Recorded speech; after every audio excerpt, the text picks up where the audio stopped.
having Dr. Bindo, who was faculty member of University of Manchester and UCL.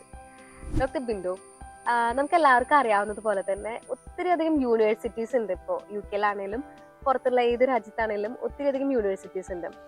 നാട്ടിലുള്ള നമുക്ക് പലർക്കും ഏതാണ് നല്ല യൂണിവേഴ്സിറ്റി, അല്ലെങ്കിൽ എങ്ങനെയാണ് അവിടേക്കുള്ള അഡ്മിഷൻസ്, അങ്ങനെയുള്ള കാര്യങ്ങൾക്കൊക്കെ ഒത്തിരി ഡൗട്ട് ഉണ്ട്. എങ്ങനെ അവിടെ അഡ്മിഷൻ കിട്ടും അതിൽ ഡൗട്ട് ഉണ്ട്. അതുപോലെ തന്നെ നാട്ടിലിപ്പോ പഠിക്കാനായിട്ട് ഇച്ചിരി പിന്നാക്കം നിൽക്കുന്ന കുട്ടികളാണെങ്കിൽ കൂടെ അവിടെ നല്ല യൂണിവേഴ്സിറ്റികളിൽ അഡ്മിഷൻ കിട്ടുന്നു. അങ്ങനെ നമുക്ക് ഒത്തിരി അധികം ഡൗട്ട്സ് ഉണ്ട്. Can you clear all those doubts? UK-ൽ പലതരത്തിലുള്ള യൂണിവേഴ്സിറ്റികൾ, ഏകദേശം 166 യൂണിവേഴ്സിറ്റി, 166 യൂണിവേഴ്സിറ്റീസ് UK-ലുണ്ട്. അപ്പോൾ വെയിൽസിലെ ബെസ്റ്റ് യൂണിവേഴ്സിറ്റീസ് ഉണ്ട്, ജസ്റ്റ് ഒരു ആവറേജ് യൂണിവേഴ്സിറ്റീസ് ഉണ്ട്. അപ്പോൾ റാങ്കിങ് നോക്കുമ്പോൾ പലപ്പോഴും ഇപ്പോൾ അവിടുത്തെ വേസ്റ്റ് യൂണിവേഴ്സിറ്റീസ് പോലും ഇന്ത്യയിലെ ബെസ്റ്റ് യൂണിവേഴ്സിറ്റീസിന് കൂടുതൽ റാങ്കിങ്ങുള്ള യൂണിവേഴ്സിറ്റീസ് ഉണ്ട്. പക്ഷെ അത് അവിടുത്തെ ഓവറോൾ ഫണ്ടിങ്ങും എൻവയോൺമെൻറ്റ് മണിയൊക്കെ ഒന്ന് വെച്ചിട്ടാണ്. അപ്പോൾ പ്രധാനമായിട്ടും നമുക്ക് യൂണിവേഴ്സിറ്റീസ് 4 തരത്തിലാണ് UK-ൽ തരംതിരിച്ചിരിക്കുന്നത്. ഫസ്റ്റ് കാറ്റഗറി ഏൻഷ്യൻ യൂണിവേഴ്സിറ്റീസ് എന്ന് പറയും. ഏൻഷ്യൻ യൂണിവേഴ്സിറ്റീസ് പ്രധാനമായിട്ടും പേര് കേൾക്കുമ്പോൾ തന്നെ നമുക്കറിയാം ഓക്സ്ഫോർഡും കേംബ്രിഡ്ജൊക്കെ, അത് പുരാതന യൂണിവേഴ്സിറ്റീസൊക്കെ നമ്മൾ പറയും. അപ്പോൾ ഓക്സ്ഫോർഡ് ഐ തിങ്ക് വേൾഡിലെ തന്നെ സർവൈവിങ് യൂണിവേഴ്സിറ്റിയിലെ 3ാമത്തെ യൂണിവേഴ്സിറ്റീസാണ് ഓക്സ്ഫോർഡ്. അപ്പോൾ ഓക്സ്ഫോർഡിൻ്റെ സ്ട്രെങ്ത് എന്ന് പറയുന്നത് അവർക്ക് ട്രഡീഷണൽ കോഴ്സുകളാണ് കൂടുതലുള്ളത്. ഒരു കോളേജിയസ് സിസ്റ്റമാണ്. 43 കോളേജുകളുണ്ട്. ഈ 43 കോളേജുകൾക്കും ഒരു ഇൻഡിപെൻഡൻ്റ്, നമ്മുടെ നാട്ടിലൊക്കെ ഒരു പണ്ടത്തെ ഗുരുകുല സമ്പ്രദായം പോലെയാണ്. ഓരോ കോളേജിൽ അക്കോമഡേഷൻ അവിടെ തന്നെയാണ്. അതിന് അവരുടെ കോളേജ് അവർക്ക് ഒരു 2-3 കുട്ടികൾക്ക് വേണ്ടി ട്യൂട്ടർ ഉണ്ടാവും.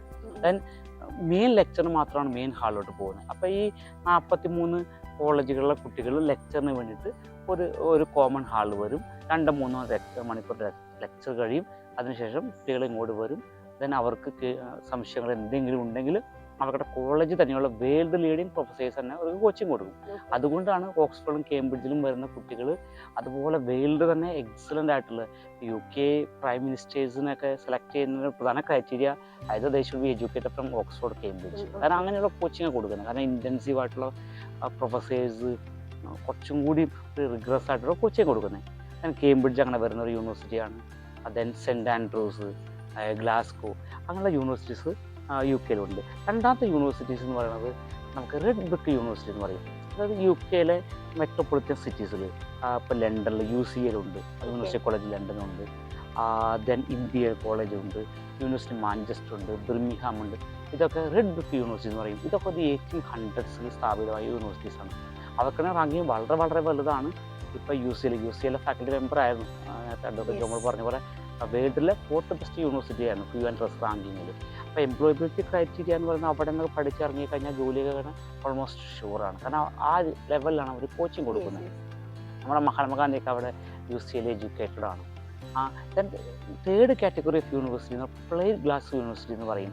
അത് കുറച്ചും കൂടി ഒരു 1960s ഫോം ചെയ്തിരിക്കുന്ന യൂണിവേഴ്സിറ്റീസാണ്. അത് ചില യൂണിവേഴ്സിറ്റീസൊക്കെ റസൽ ഗ്രൂപ്പ് യൂണിവേഴ്സിറ്റീസിൽ വരുന്നുണ്ട്. ഞാൻ റസൽ ഗ്രൂപ്പ് എന്താണെന്ന് പിന്നീട് ഞാൻ പറയാം. 4ാമത്തെ യൂണിവേഴ്സിറ്റീസ് മോഡേൺ യൂണിവേഴ്സിറ്റീസ് എന്ന് പറയും. ഇത് പോളിടെക്നിക്കലായിരുന്ന സംഗതികൾ പിന്നീട് യൂണിവേഴ്സിറ്റികളായിട്ട് മാറിയതാണ്.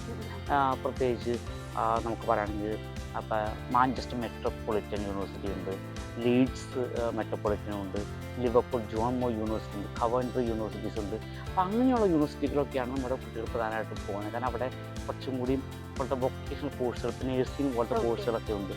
അപ്പോൾ കുറച്ചും കൂടി അവർക്ക് റിക്വയർമെൻറ്റ് ആവശ്യമാണ്. അപ്പോൾ പ്രത്യേകിച്ച് IELTS ഒന്നും ഇല്ലാതെ തന്നെ അവിടെ പലപ്പോഴും റിക്രൂട്ട്മെൻറ്റ് നടത്തുന്നുണ്ട്. കാരണം അവർക്ക് കുറച്ചും കൂടി കോഴ്സുകൾ സെല്ല് ചെയ്യപ്പെടണം. അപ്പോൾ പക്ഷേ എപ്പോഴും റാങ്കിങ്ങിൽ വ്യത്യാസമുണ്ട്. ഈ റെസർവ് യൂണിവേഴ്സിറ്റീസ് എന്ന് പറഞ്ഞാൽ പ്രധാനമായിട്ടും ഹൈ ക്വാളിറ്റി യൂണിവേഴ്സിറ്റീസാണ്. അമേരിക്കയിലൊക്കെ ഉള്ള പോലെ IB ലീഗ് യൂണിവേഴ്സിറ്റി കേട്ടിട്ടുണ്ടോ? IB ലീഗ് യൂണിവേഴ്സിറ്റീസ് ഇക്വലൻ്റ് ആയിട്ടുള്ള അല്ലെങ്കിൽ അതേപോലത്തെ യൂണിവേഴ്സിറ്റീസാണ്.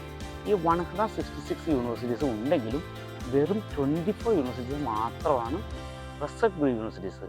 അവർക്ക് പ്രധാന ഒരു ആപ്തവാക്യം എന്ന് പറയുന്നത് സക്സസ് റീപ്പ് സക്സസ് എന്നാണ്. അതായത് അവർക്ക് നല്ല ബെസ്റ്റ് ഫാക്കൽറ്റി മെമ്പേഴ്സ് ഉണ്ട്, ബെസ്റ്റ് സ്റ്റുഡൻസ് ഉണ്ട്. ബെസ്റ്റ് ഫാക്കൽറ്റി മെമ്പേഴ്സ് ബെസ്റ്റ് സ്റ്റുഡൻസിനെ ക്രിയേറ്റ് ചെയ്യും. അവർ വീണ്ടും പിന്നീടുള്ള വേൾഡിലെ ടോപ്പ് കമ്പനീസിൻ്റെ CEO തുടങ്ങി ഗ്രേറ്റ് ഫൗണ്ടേഴ്സ് തുടങ്ങി അവരാണ് ആക്ച്വലി ഈ ലോകം മാറ്റിമറിക്കപ്പെടുന്നത്. UK-ലെ യൂണിവേഴ്സിറ്റി മാത്രമല്ല, ഏത് ടോപ്പ് യൂണിവേഴ്സിറ്റി നമുക്കറിയാം. നമ്മുടെ നാട്ടിൽ IIT-നും IIM പഠിക്കുന്ന കുട്ടികൾ അവർക്ക് കൊടുക്കുന്ന കോച്ചിങ്, അവർക്ക് കിട്ടുന്ന എക്സ്പോഷർ എപ്പോഴും എന്ന് പറഞ്ഞാൽ നമ്മളിപ്പോഴും ശ്രദ്ധിക്കേണ്ട ഒരു കാര്യം എന്ന് പറഞ്ഞാൽ, ഇപ്പോൾ നമ്മുടെ കുട്ടി ഫോർ എക്സാമ്പിൾ ഒരു BSc കെമിസ്ട്രി പഠിക്കുന്നിരിക്കട്ടെ, ആ കെമിസ്ട്രി എന്ന് പറഞ്ഞാൽ അത് ബേസിക്കലി പീസ് ഓഫ് പേപ്പർ, ആ ക്വാളിഫിക്കേഷൻ അല്ല, അവരുണ്ടാക്കുന്ന നെറ്റ്വർക്ക്, അവരുണ്ടാക്കുന്ന കണക്ഷൻസ്, അവർക്ക് കിട്ടുന്ന എക്സ്പോഷർ, അതിനെ വാല്യൂ, പ്രത്യേകിച്ച് ഇന്നത്തെ ലോകത്തിൽ വാല്യൂ ചെയ്യേണ്ട സംഗതികളും അതാണ്. അവർക്ക് അവിടെ പോകുമ്പോൾ അതുകൊണ്ടല്ലേ ഇപ്പോൾ ഓണ്ടർപ്രനേഴ്സിൻ്റെ മക്കളെയൊക്കെ അവർ ഹവാർഡിലും സ്റ്റാൻഫോർഡിലും ഓക്സ്ഫോർഡിലും കേംബ്രിഡ്ജിലൊക്കെ വിടുന്നത്. കാരണം അവിടെ ഉണ്ടാക്കപ്പെടുന്ന കണക്ഷൻസൊക്കെ വളരെ വളരെ പ്രാധാന്യമുള്ളതാണ്. അപ്പോൾ റെസ്റ്റ് ഓഫ് യൂണിവേഴ്സിറ്റീസിൽ അവർക്ക് കിട്ടുന്ന കോച്ചിങ് അങ്ങനെയാണ്. കാരണം അവർ പഠിക്കുന്നത് ഈ വേൾഡ് ലീഡിങ് റിസർച്ച് ലീഡ് ചെയ്യുന്ന പ്രൊഫസേഴ്സിൻ്റെ ടീച്ചിങ് ആണ്. അപ്പോൾ അവർ ലോകത്തിന് കോൺട്രിബ്യൂട്ട് ചെയ്ത അവരുടെ ഓൺ മെറ്റീരിയൽസും അവരുടെ ഓൺ റിസർച്ചുമാണ് ആ കുട്ടികളെ പഠിപ്പിക്കുന്നത്. അപ്പോൾ അവർക്കിടെ ഇപ്പോൾ ഒരു ഫസ്റ്റ് ഹാൻഡ് എക്സ്പീരിയൻസ് കിട്ടുന്ന കുട്ടിക്കും മറ്റുള്ള യൂണിവേഴ്സിറ്റീസ് കിട്ടുന്ന ഫാക്കൽറ്റി മെമ്പേഴ്സിന് കിട്ടുന്ന എക്സ്പോഷർ രണ്ടും ഉണ്ടല്ലോ. അപ്പോൾ പ്രത്യേകിച്ച് ഞാനിപ്പോൾ മൈഗ്രൻസ് പാരൻസിനോടൊക്കെ പ്രത്യേകിച്ചും പറയുന്ന കാര്യം, നമ്മുടെ കുട്ടികളെയൊക്കെ ഒരു റെസ്പെക്റ്റീവ് യൂണിവേഴ്സിറ്റിയിൽ എത്തിക്കാൻ പറ്റുകയാണെങ്കിൽ ഏറ്റവും നല്ലത്. കാരണം ഫീസ് എനിവേ സെയിം ആണ്. ഇപ്പോൾ റിസർച്ച് ഗ്രൂപ്പിലായാലും നോൺ റിസർച്ച് ഗ്രൂപ്പിലായാലും കൊടുക്കുന്ന ഫീസ് സെയിം ആണ് ഈ ഒരു ഹോം സ്റ്റുഡൻസിനെ സംബന്ധിച്ച്. അപ്പോൾ ഇൻ്റർനാഷണൽ സ്റ്റുഡൻസിന് നമുക്ക് അവിടെ അപ്ലൈ ചെയ്യാം. അപ്പോൾ അപ്ലൈ ചെയ്യുമ്പോൾ അവർ ബേസിക്കലി അതിൻ്റെ ക്രൈറ്റീരിയ, ഇപ്പോൾ ഈ റിസർച്ച് യൂണിവേഴ്സിറ്റിയിലെ ഫീസൊക്കെ ഓൾമോസ്റ്റ് ഒരു 30,000 വരുന്നത്. ഫീസ് കുറച്ച് കൂടുതലാണ്. പക്ഷേ നമ്മൾ ഒരു പൈസ മാത്രം നോക്കുന്ന ഒരു കൺസെപ്റ്റ് നമുക്കുണ്ട്. ശരിയാണ്, പൈസ ഈസ് ഇമ്പോർട്ടൻറ്റ്. പക്ഷേ അവിടെ കിട്ടുന്ന എക്സ്പോഷർ നമ്മൾ പലപ്പോഴും പ്രാധാന്യം കൊടുക്കുന്നില്ല. പലയിടത്തും വെച്ചപ്പോൾ ഇൻ്റർനാഷണൽ സ്റ്റുഡൻസിന് വെച്ചപ്പോൾ 16,000 പേ ചെയ്യപ്പെട്ടുമായിരിക്കും ഈ നേരത്തെ പറഞ്ഞ ആ മോഡേൺ യൂണിവേഴ്സിറ്റീസിലൊക്കെ. പക്ഷേ അവർക്ക് കിട്ടുന്ന എക്സ്പോഷർ വളരെ കുറവാണ്. ആ കിട്ടുന്ന എക്സ്പോഷറിന് അവർ വേവ് വാങ്ങിക്കുന്നത്. കാരണം അവർക്ക് ലൈബ്രറി ആവട്ടെ, ലബോറട്ടറി ആവട്ടെ, പ്രൊഫസേഴ്സിൻ്റെ ഇതാവട്ടെ, അവർക്ക് കിട്ടുന്ന ആ ഒരു ബ്രാൻഡ് നെയിം ഉണ്ട്. അത് വളരെ വലുതാണ്. അപ്പോൾ ആ ബ്രാൻഡ് നെയിം വെച്ചിട്ട് തന്നെ ഒരു QNS വാങ്ങി പല യൂണിവേഴ്സിറ്റീസും. ഇപ്പോൾ യൂണിവേഴ്സിറ്റി മാഞ്ചസ്റ്ററൊക്കെ പല എംപ്ലോയീസും പ്രിഫർ ചെയ്യുന്ന ഒരു അക്കാഡമിക് ഇൻസ്റ്റിറ്റ്യൂഷനാണ്. കാരണം അവർക്കറിയാം the way they train the students. അപ്പോൾ ആ പല എംപ്ലോയീസ് പ്രിഫർ തന്നെ ചെയ്യുന്നുണ്ട്. അപ്പോൾ പലപ്പോഴും നമ്മുടെ കുട്ടികളുടെ എഡ്യൂക്കേഷൻ വളരെ ശ്രദ്ധിക്കണം. പീസ് ഓഫ് പേപ്പർ അല്ല എപ്പോഴും നമ്മൾ ശ്രദ്ധിക്കേണ്ട കാര്യം. ഒരു പീസ് ഓഫ് പേപ്പറിന് വേണ്ടി കുട്ടികളെ ഒരു സ്ഥലത്ത് പഠിപ്പിക്കാൻ വിടരുത്. നമ്മൾ it's all about the knowledge they acquire, from ഹൂം they acquire the knowledge, the exposure they get, the connection they make, everything is important.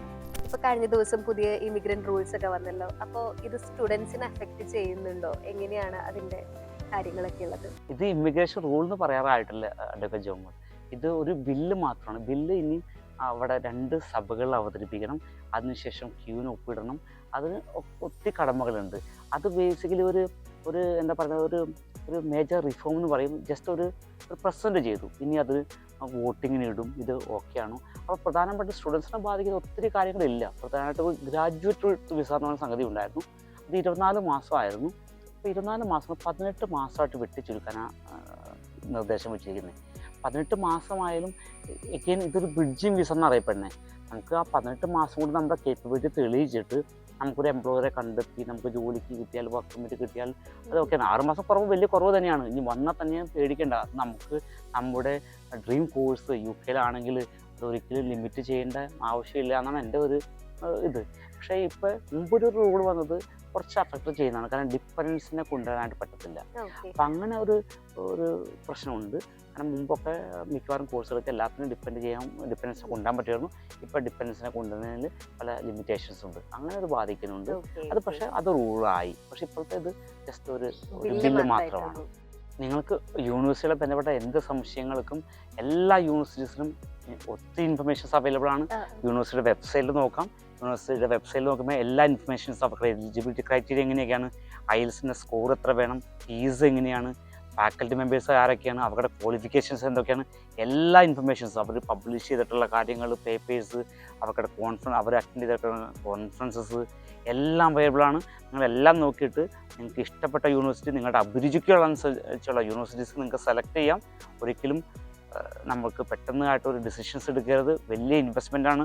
പൈസ മാത്രമല്ല, നമ്മുടെ സമയം 3 വർഷം അല്ലെങ്കിൽ 2 വർഷം എന്ന് പറയുന്നത് വലിയ ടൈം പീരീഡ് തന്നെയാണ്.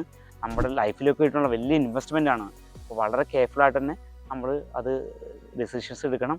പല യൂണിവേഴ്സിറ്റി വെബ്സൈറ്റിലും നിങ്ങൾ നോക്കിയിട്ട് നിങ്ങൾ തന്നെ ഒരു കമ്പാരിസൺ സ്റ്റഡീസ് നടത്തണം.